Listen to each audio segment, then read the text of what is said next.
अस्सलाम वालेकुम। इस वीडियो में हम देखेंगे मॉडल को इवैल्यूएट कैसे करते हैं। मैंने आपको पिछली वीडियो के अंदर आपको बताया था कि एक डेटा सेट होता है, उसके अंदर हम ट्रेनिंग और टेस्टिंग के पार्ट कैसे सेक्शनाइज करते हैं।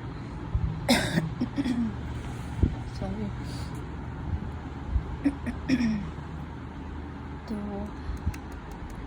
हाँ, तो इसमें मैंने आपको कोड का बेसिक स्ट्रक्चर बताया था। कोड का बेसिक स्ट्रक्चर होता है कि आप पहले ट्रेनिंग डेटा लेते हो, ट्रेनिंग डेटा को आप फीड करते हो एक मॉडल के अंदर। मॉडल आपका पूरा ट्रेन हो जाता है, फिर वो मॉडल को आप एक टेस्टिंग के लिए डेटा देते हो और वो टेस्टिंग करके आपको रिजल्ट्स में प्रिडिक्टेड वैल्यूज़ शो कर रहा होता है। मॉडल की हमने बात तो कर ली, लेकिन वो मॉडल होता क्या है, कितने टाइप्स के एल्गोरिदम्स हैं उस मॉडल के लिए हमारे पास, वो हम बाद में पढ़ेंगे, क्योंकि हर मॉडल के अंदर आउटपुट तो आना ही है। तो आउटपुट आना है, तो उस आउटपुट को हमने इवैल्यूएट कैसे करना है पहले वो सीख लेते हैं। ये जो इवैल्यूएशन के सारे मैं आपको मॉडल्स बताऊंगी, ये सारे जो है ये सिर्फ रिग्रेशन के लिए हैं, क्लासिफिकेशन के लिए नहीं है। हमने मॉडल्स के दो टाइप पढ़ी हैं, एक है सुपरवाइज्ड और एक अनसुपरवाइज्ड। फ़िलहाल हम सुपरवाइज पर काम कर रहे हैं और सुपरवाइज्ड के अंदर दो टाइप्स थे, रिग्रेशन और क्लासिफिकेशन। फिर आगे रिग्रेशन की मल्टीपल हम टाइप्स आगे पढ़ेंगे और उस हर टाइप को आप इन मॉडल्स को यूज़ करके इवैल्यूएट कर सकते हो।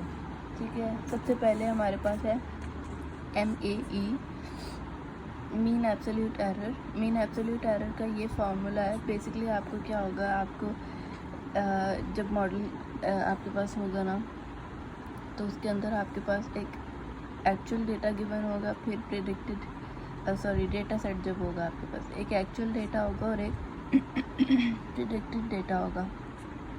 जो एक्चुअल डेटा है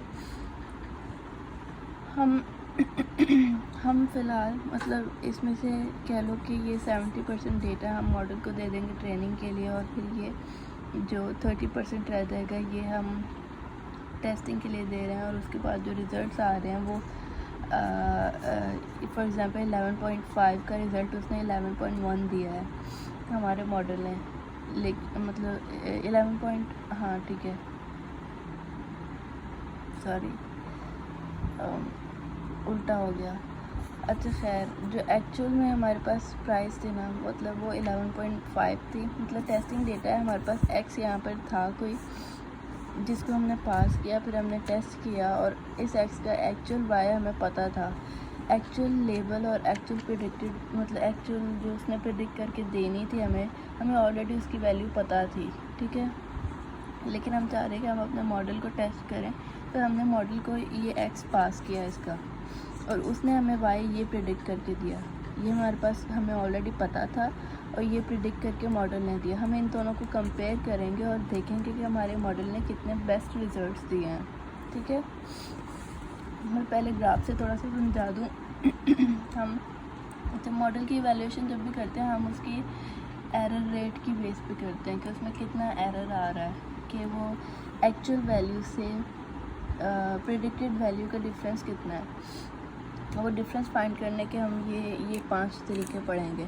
ठीक है, तो सबसे पहले मैं बता दूँ एरर क्या होता है। एरर फॉर एग्जांपल हमारे पास ये एक ग्राफ है, ये मॉडल जो है हमारा ट्रेन होने के बाद जब टेस्ट किया तो उसने हमें ये रिग्रेशन लाइन दी। अब ये रिग्रेशन लाइन क्या होता है ये सब हम आगे मॉडल के अंदर पढ़ेंगे। अभी आप जस्ट अपने माइंड में जस्ट थोड़ा सा एरर के कॉन्सेप्ट के ऊपर ज़रा कॉन्सेंट्रेट कर रहे हैं। ये हमें उसने एक लाइन दे दी, ठीक है, रिग्रेशन लाइन। हमारा जो फॉर एग्ज़ाम्पल हमारे पास एक्चुअल वाई हमें जो ऑलरेडी पता थे, फॉर एग्ज़ाम्पल उसमें से पहले वाले का रिज़ल्ट था 700, लेकिन हमारे मॉडल ने जो हमें प्रिडिक्ट करके दिया है वो दिया है 782। और इसको लाइन जो क्रॉस कर रही है ना, ये पॉइंट्स उसने दिए हैं हमें प्रिडिक्ट करने के बाद। हमने तो उसका ग्राफ बना लिया।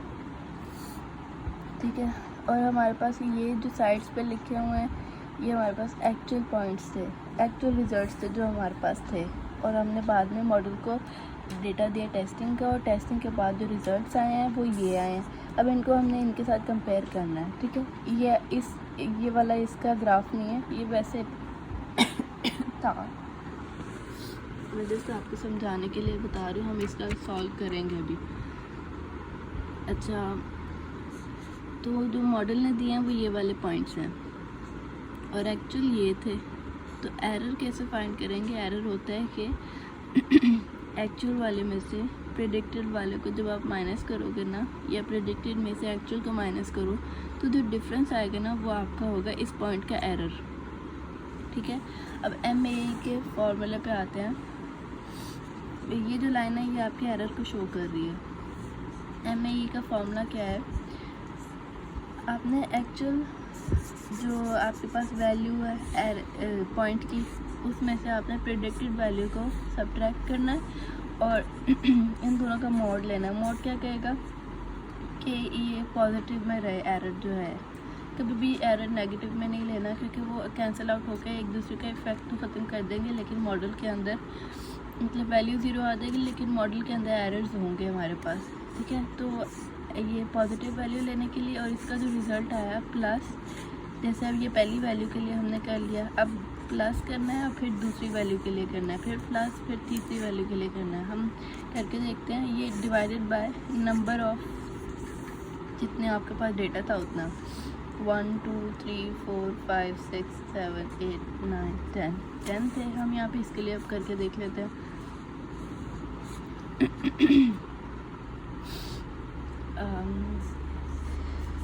इन सब का सम करना है, तो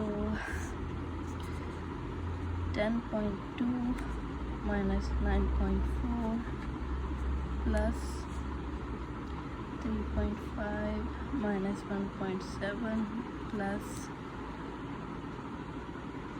अच्छा मैंने ना ये सारा सॉल्व कर लिया।